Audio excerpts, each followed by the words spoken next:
पश्चाताप का अर्थ है जो आपने किया उसके लिए पछतावा। यदि आप चोरी करते हैं तो आप चोरी के लिए पछता लेते, आप हिंसा करते हैं तो आप हिंसा के लिए पछता लेते। आपको दोष अपने दुष्कृत्य में अवश्य दिखता है, किंतु अपने आप में नहीं।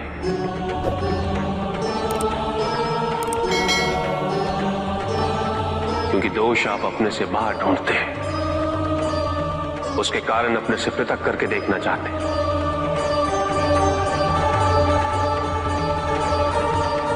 यदि आप ऐसा नहीं करेंगे तो अपने अहम को, अपने अहंकार को सुरक्षित कैसे रख पाएंगे? और इसके लिए सबसे सरल माध्यम बन जाता है पश्चाताप। तपस्या तो सभी करते हैं, किंतु केवल अपने स्वार्थ।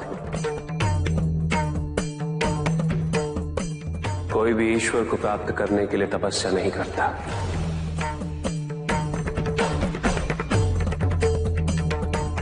कोई भी तपस्या इसलिए नहीं करता कि उसकी भक्ति उसके आराध्य तक पहुंच जाए। मृत्यु चाहते हो, मुक्ति चाहते हैं, किंतु मृत्यु से मुक्ति प्राप्त नहीं होती। ना ही मृत्यु जीवन का अंत होती। सृष्टि ही जीवन, प्रकाश ही जीवन। और यदि जब हम नेत्र खोले और हमें प्रकाश की अनुभूति ना हो,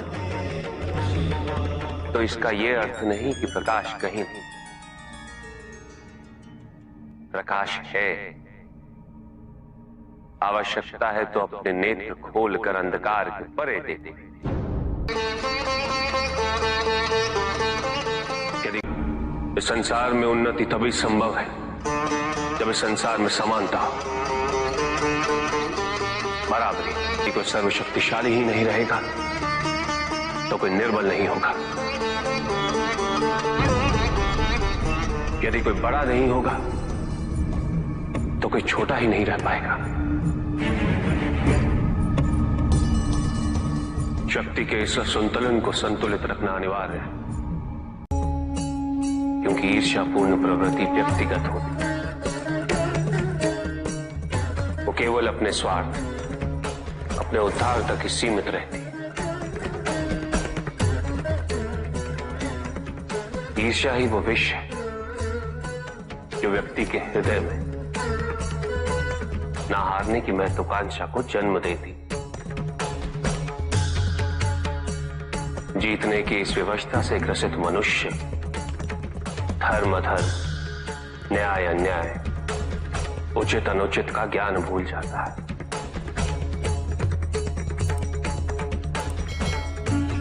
संवेदना, करुणा भूल जाता है। उसे स्मरण रहता है तो केवल जीतना, भले ही वो छल कपट के माध्यम से ही क्यों ना हो। एक असुर था, एग्रिप। एक दिन वो ब्रह्मलोक गया।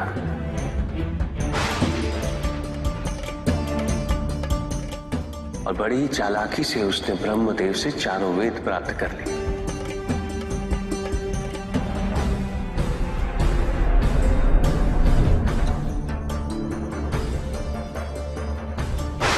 और जाके समुद्र में छुप गया, क्योंकि सारा ज्ञान वेदों में निहित है। इसीलिए संसार से सारा ज्ञान चला गया। जब अज्ञानता का अंधकार फैलता है तो अधर्म बढ़ने लगता है। भगवान विष्णु सब देख रहे थे।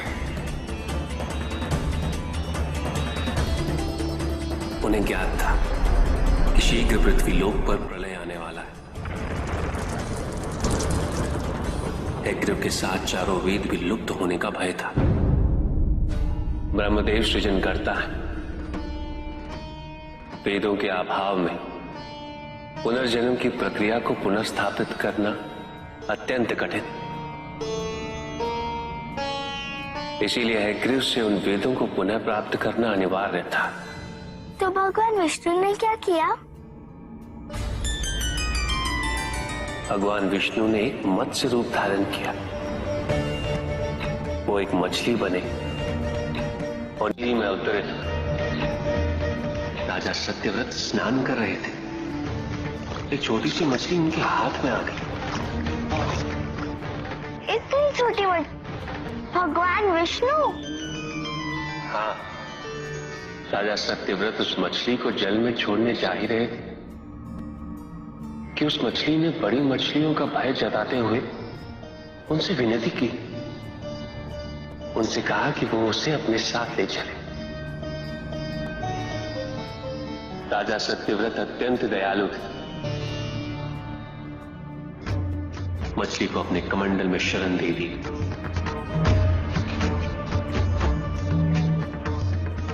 और अपने महल में ले गए। किंतु रात भर में मछली इतनी बड़ी हो गई कि कमंडल में रह पाना उसके लिए संभव ही नहीं था। और उसका बड़ा आकार देखने के पश्चात राजा सत्यव्रत ने उसे कमंडल में से निकालकर एक मटके में डाल दिया। मटके में डालने के पश्चात उसका आकार पुनः बड़ा हो गया। तो राजा सत्यव्रत ने उसे मटके में से निकालकर एक सरोवर में रख दिया।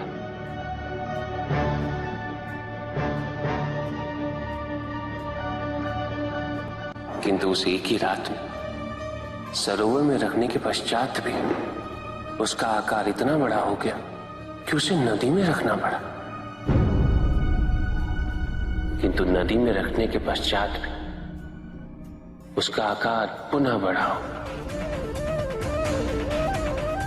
और इतना बड़ा हो गया कि यदि उसे महासागर में नहीं रखा जाता तो उसकी मृत्यु निश्चित थी।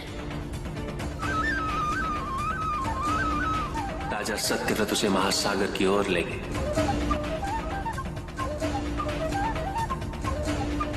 क्योंकि राजा सत्यव्रत तपस्वी थे, ज्ञानी थे, उन्हें आभास हुआ कि ये कोई साधारण मछली नहीं, ये स्वयं साक्षात भगवान विष्णु ही है। भगवान विष्णु राजा सत्यव्रत की उदारता से अत्यंत प्रसन्न थे। इसीलिए उन्होंने राजा सत्यव्रत को मत्स्य रूप धारण करने का कारण बताया। साथ ही उन्होंने सत्यव्रत से कहा कि आज से 7वें दिन प्रलय आएगा, समस्त पृथ्वी जल में समा जाएगी। किंतु आप सप्त ऋषियों के साथ साथ अनाज, वनस्पति व अशुद्धों की प्रत्येक प्रजाति के बीज और प्रत्येक पशु का एक एक जोड़ा लेकर एक विशाल नौका में सवार होकर मेरी प्रतीक्षा कीजिएगा। केवल एक ही स्थान ऐसा होगा जिसकी ऊंचाइयों को जल छू नहीं पाएगा। मैं लौटूंगा और आपको वहां लेके चलूंगा। ऐसा कौन सा स्थान था? हिमालय पर, अर्थात तुम्हारी माता के पिता हिमावत। फिर क्या हुआ? ऐसा कह के भगवान विष्णु समुद्र में चले गए और अपने मत्स्य रूप में उन्होंने हैग्रीव को ढूंढ निकाला। उस दुष्ट का वध करके वेदों को पुनः प्राप्त कर लिया। तो क्या प्रलय आया? हाँ, ठीक 7वें दिन। किंतु भगवान विष्णु के आदेश अनुसार राजा सत्यव्रत एक विशाल नौका में उनकी प्रतीक्षा कर रहे थे। तभी विष्णु जी एक सींग वाली विशाल स्वर्ण मत्स्य रूप में प्रकट हुए। नौका को मत्स्य से बांधते हेतु सर्पराज वासुकी का प्रयोग किया गया और विष्णु जी ने अपने वचन अनुसार उन सबको हिमालय तक सुरक्षित पहुंचाया, ताकि प्रलय के पश्चात वेदों के आधार पर संसार पुनः बसाया जा सके।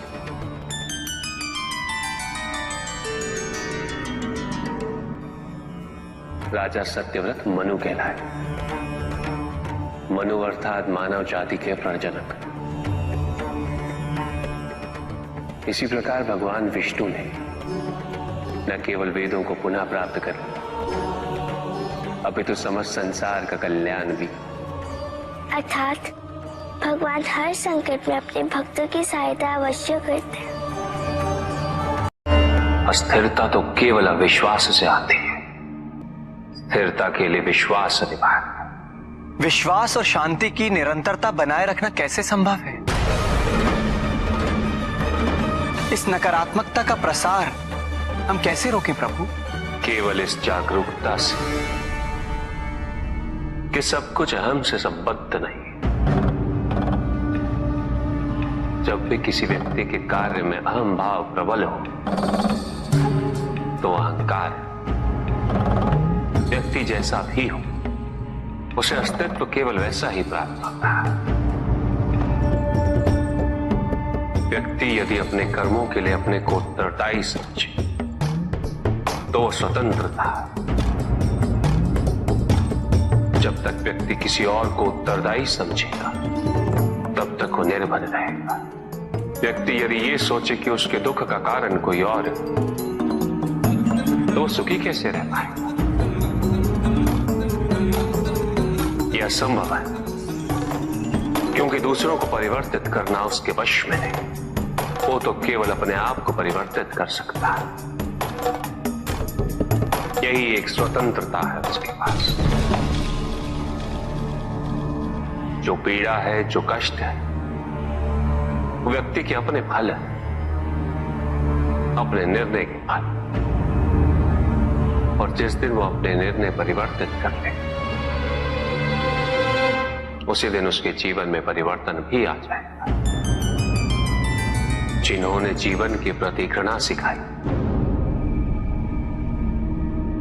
उन सभी व्यक्तियों ने पृथ्वी को नर्क बनाने में अपना योगदान दिया। इसलिए अधिकांश व्यक्ति अपने दोष, अपनी त्रुटियां और अपनी व्यर्थता को जीवन पर आरोपित कर मुक्त हो जाते हैं। उन्हें लगता है कि जीवन ऐसा ही होता है और उसके समक्ष वो विवश। वो ये नहीं समझते कि वो जिन प्रवृत्तियों को लिए वो प्रवृत्तियां दुख को जन्म देने वाली वृत्तियां हैं। वो अपनी अज्ञानता के गहराई से अनभिज्ञ है और वो अपने अहंकार में ये स्वीकार नहीं कर पाते कि वो तो कुछ जानते ही नहीं। अहंकार सर्वज्ञता का भ्रम उत्पन्न करता है। न जानने की स्वीकृति बहुत बड़ी विनम्रता है और वही पवित्रता भी है। हमें संसार में संतुलन को बनाए रखने के लिए पवित्रता के आधिक्य की आवश्यकता है। किंतु प्रभु, इस पवित्रता में कौन से लक्षण अनिवार्य हैं? अनेकों लक्षण हैं, किंतु इन परिस्थितियों में जो सबसे अधिक महत्वपूर्ण है वो है सतित्व। सकारात्मक ऊर्जा का सबसे पावन स्वरूप सतित्व। इस सतित्व पर मात्र विश्वास ही पर्याप्त है व्यक्ति को सुरक्षित रखने के लिए।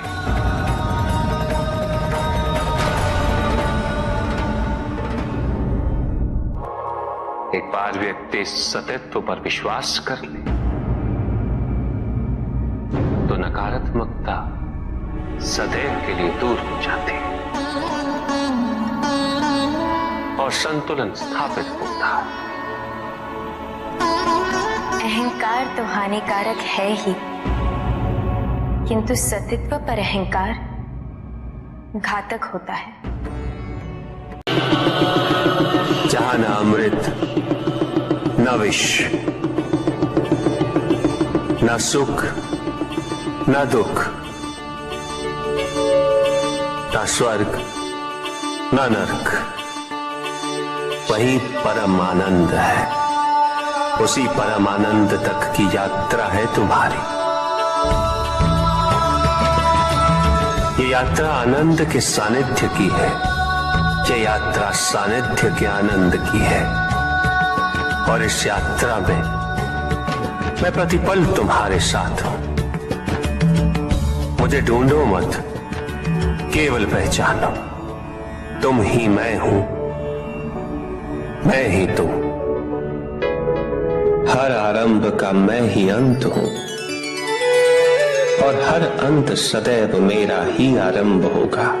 देव देव महादेव शिवा, देव देव महादेव शिवा।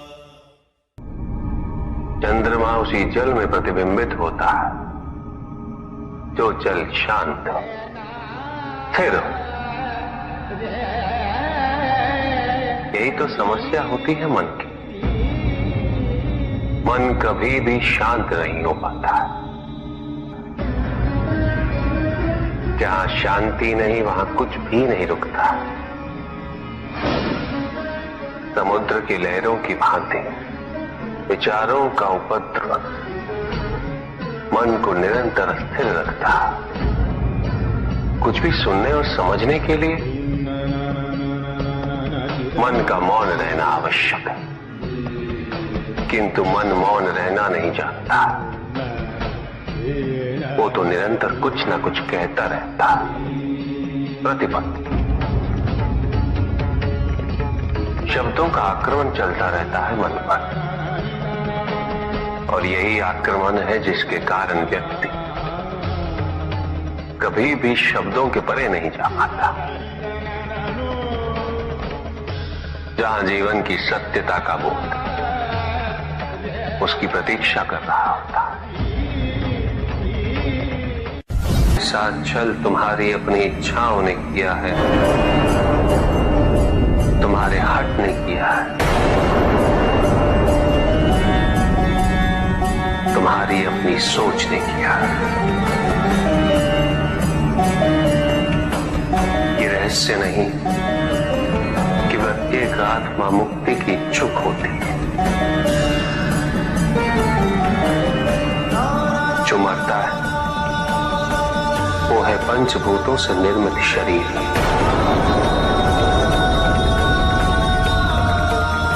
किंतु आत्मा तो अजर है, अमर है।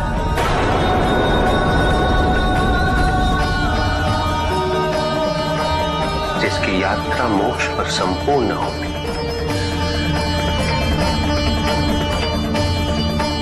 जहां सांसारिक बंधनों से व्यक्ति मुक्त हो जाता है,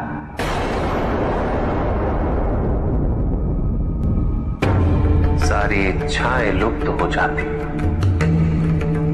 किंतु तुमने तो कभी सत्य की खोज ही नहीं की। तुम तो सदैव उन तत्वों को ढूंढते रहे जो तुम्हारे अहंकार के पोषण हेतु आवश्यक थे।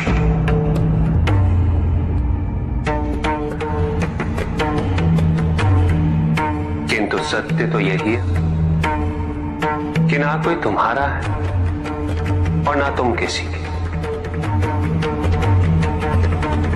जो है वो परमात्मा का है, और जो नहीं वो भी परमात्मा का ही है। इस शरीर में तुम इस सत्य से अनभिज्ञ हो, किंतु इस शरीर के पूर्व तुम्हें इस सत्य का बोध था, और इस शरीर के पश्चात भी रहेगा। प्रश्न ये है कि क्या तुम इस सत्य को अभी स्वीकार करना चाहते हो? यदि करते हो तो परिवर्तन का मार्ग स्वतः प्रदर्शित हो जाएगा। आजीवन तुम प्रत्यक्ष को ही सत्य मानते रहे, परोक्ष सदैव महत्वहीन रहा। तुम्हारे पास यही अवसर है। भक्ति हेतु यदि कुछ अनिवार्य है तो केवल भक्ति ही।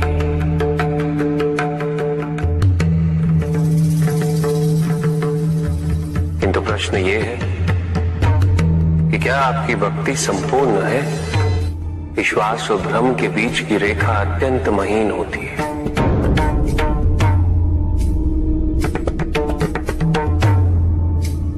असंख्य व्यक्ति ये नहीं समझ पाता कि उनका विश्वास विश्वास है या भ्रम।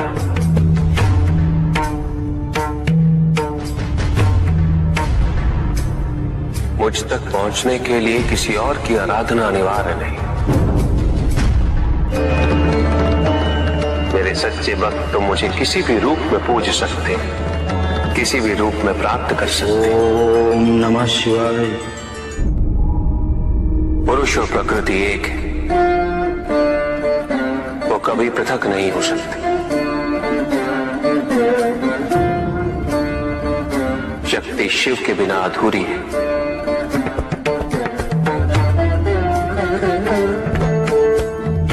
और शिव तो शक्ति के बिना शव के समान है। शिव शक्ति पुरुष प्रकृति का संतुलन सदैव अनर्थकारी सिद्ध हुआ। शरीर में यदि स्त्री तत्वों की ऊर्जा नहीं तो शरीर निर्जीव है।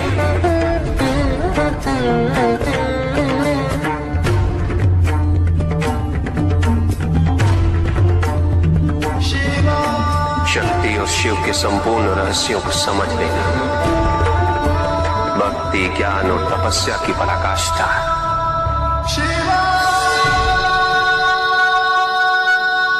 जब ज्ञान के लिए शब्द पर्याप्त बना, उदाहरण प्रस्तुत करना अनिवार्य हो जाता है, केवल आपके लिए ही नहीं अपितु आपके माध्यम से समस्त संसार को शिव और शक्ति की संयुक्ता से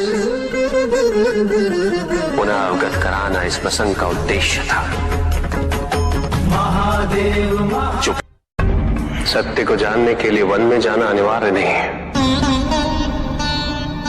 अपने निजी, पारिवारिक और सामाजिक दायित्वों का परित्याग भी आवश्यक नहीं है। सत्य तो सदैव हमारे साथ है, हमारे सामने है, किंतु हम स्वयं धीरे धीरे उस पे अपने क्रोध, अपने अहम, भय, विचार और महत्वाकांक्षाओं जैसे कई आवरण चढ़ा देते हैं। सत्य हमसे नहीं, हम स्वयं सत्य से दूर हो जाते हैं।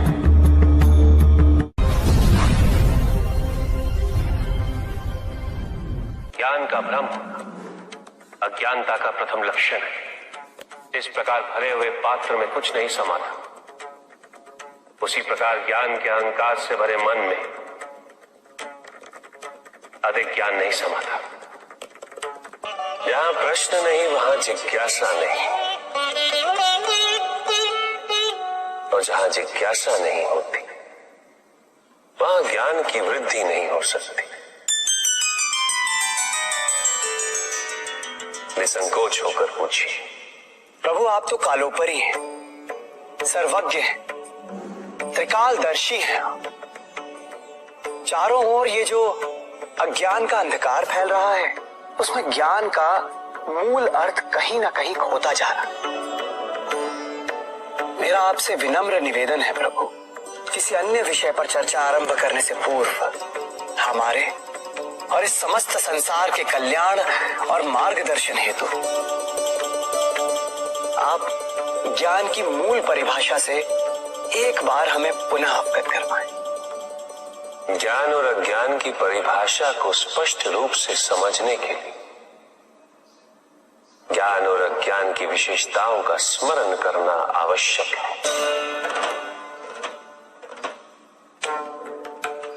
जिसके कारण स्वार्थ, विनाश, क्रूरता, अशांति और भय में वृद्धि हो,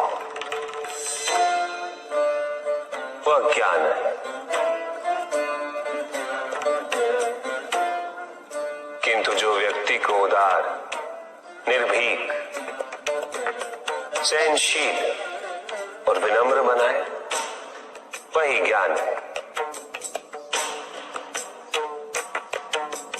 अज्ञान की शक्तियां दुरुपयोग करने हेतु प्रेरित करती हैं, किंतु जो अपनी शक्तियों और अपने सामर्थ्य के प्रति अपने उत्तरदायित्व को समझाए, जो न केवल अपने अपितु अपने से पहले संसार के उद्धार हेतु प्रोत्साहित करे, वो ज्ञान है। ज्ञान का मूल उद्देश्य ही परोपकार है, सृजन है।